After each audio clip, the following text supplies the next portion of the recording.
Okay, good morning. As promised, no? Na-test ride natin kanina to UPD. So UPD Liman. And yun. Nalaman natin kung ano ang mga advantages and shortcomings nitong Isofix na C5. Ito yung Isofix C5 na alloy ang frame, no? And yung latest na ang stem, which is yung 4 volts. At dahil 4 volts na siya, ang kanyang handlebar ay yung 31.8. Okay, yan. Ito na yung itsura niya in daylight, no? Sorry kagabi. At excited lang talagang buksan, no, mag-unbox dahil kararating lang. Ang expected kasi nito talagang dumating first week of October. So it's now the last 27 ngayon, Sunday ng September, no? Last week ng September. Yan. So yan ang itsura niya, no? Yan. Yan, daylight, no? Ng paint niya, no? Para siya magaspang na naka-sandblast, no? Pero paint yan. Yan, alam ko paint yan eh. Okay. Yan yung carbon niya na fork. Okay. Yan ang cranks. Yan. So yan yung itsura ng mga welds niya, no? Sa pulido. Dahil ang kanyang alloy o yung ginamit na material dito is aluminum na 6061. Ito yung rear triangle niya. Ang kanyang easy wheel ay yun, carbon, pero medyo hirap gumulong. Tapos hindi siya naka quick release, yan, ganyan ang klase ng kanyang naka-Allen wrench. Yan. Ng Allen ang ginagamit. Ang kabilaan Allen. So kailangan magdala ng pantanggal. 5-speed siya, no? 11, 19. Okay. Pero ang sabi, yan, yun ang may space. Kayang i-upgrade from 5-speed to 7-speed. Okay, ang kanyang hinges, yan, itsura. So from yung para na siyang T-line, no? Yung sa ng Brompton, no? Tapos ganyan ang itsura ng kanyang clamp. Pero wala to, hindi to spring loaded, kaya hirap kapag from unfolded to fold, from folded kasi unfold para mai-latch, medyo mahana pa ng posisyon. Same as doon sa taas. Ganyan din yung kanyang stem, no? So bago na yung stem niya, no? Bago na. Yan. Tapos ang latch niya, eto na. Papunta ron. Imbis na nandito, andun na siya. So T-line na T-line ang itsura niya. Oo, mamaya na.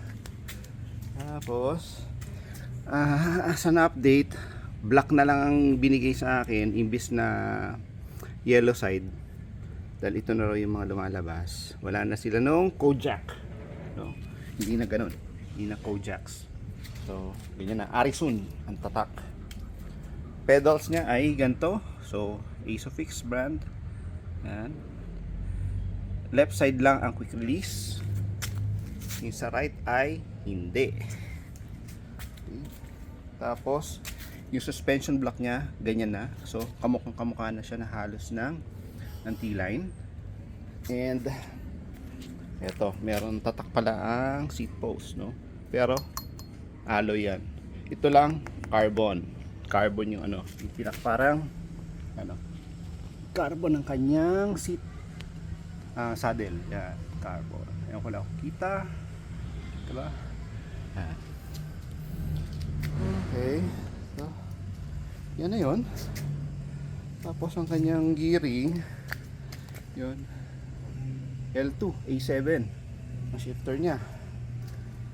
At ang kanyang derailleur, ayan. So kamukha ng Brompton, no? So hindi na siya nangailangan, no, katulad nung sa Cranston. Teka, pusa akong kulit. Na meron pa siyang parang attachment dito at saka dito sa unahan para if ever na pag pinold, maiwasan yung chain yung chain slack, no? So ang kanyang seat ay parang itsura ng power saddle, no? Pero hindi naman to power saddle ano pa ba yun lang. So simple, napakagaang. Kasi napakagaang talaga to. 7.5 Okay. So, ang folding niya compact na compact katulad ng Brompton. Okay. Ito lang ang masasabi ko na negative.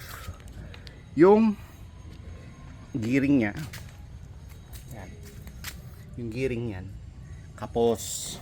Kasi nga 1119 So nung inikot namin sa UP,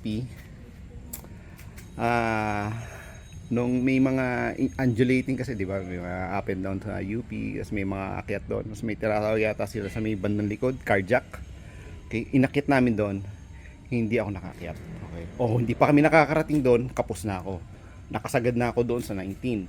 So ibig sabihin, if nakarating na kami doon, magtutulak ako. So, nagpalit ako. Binalik ko to sa sasakyan. Tapos, yon ang kinuha ko. Kasi ito, naka 32. 1132 yan na 9 speed. So, enough na, eksakto, no? Para makaakyat doon sa sinasabi nilang carjack. Pero ito, tingin ko, hindi ko kakayanin. Tsaka isa pa, nakita niyo naman kagabi, no, in-unbox ko, tas konting adjustment ng mga handlebar, no, ng levers para umiksakto doon sa approximate ng bike fit ko. Tapos in-adjust ko na rin yung saddle to the point na parang almost ballpark figure na yun sa bike fit sa akin, kasi nga one size fits all to lahat. Medyo maliit, malaki, yun lang yun wala nang ibang sizes yan, no? Ikaw na mag-a-adjust ng mga contact points, which is yung saddle, handlebar, and sa pedals kung saswak sa'yo sa bike fit. Pero other than that, yan na yun, one size fits all. Ano pa ba, yan lang. Tapos ito, crappy, no? Crappy. Mukhang hindi siya maglalak ng maayos. Hindi ko pa naman nasusubukan dahil wala pa naman akong Brompton bag. Din nga, ito, yan. Kita nyo, yan. Yan. May contact. So pag nakaliko, nakasayad. Yan. Ganyan pa lang ang liko niya. Yan. Sumasayad yung cable. Hindi katulad kasi nung isa, no, nung isa may plate dito para ma-prevent yung pagsayad ng cable sa gulong. Pero ito wala Talagang habol lang talaga nitong Isofix na C5 na to is yung magaang. Yun. Yun ang talagang objective niya. Makapagbigay o makapag-offer ng isang Brompton clone o Brompton folding na halos kamukha ng T-line, no? At 7.5 kilos formado. Yan naman, kahit ano naman sabihin mo, talaga namang forma, no? Yan, forma talaga. Pero practical use, daily use, hindi ko i-recommend Maganda, pogi. Kung meet up kayo, yan talaga. Ikaw ang sikat. Pero kung group ride, maghihikaws ka dyan. Okay. So yun lang. Total, iksi pa lang naman ang aking naging test ride dito. So, update ko na lang kayo if ever we will try to ride this, no? Siguro a few more days, then magkaroon tayo ng another re-evaluation kung ito ba ay talagang practical na bisikleta for you. Okay? Okay, yun na po. Maraming po salamat.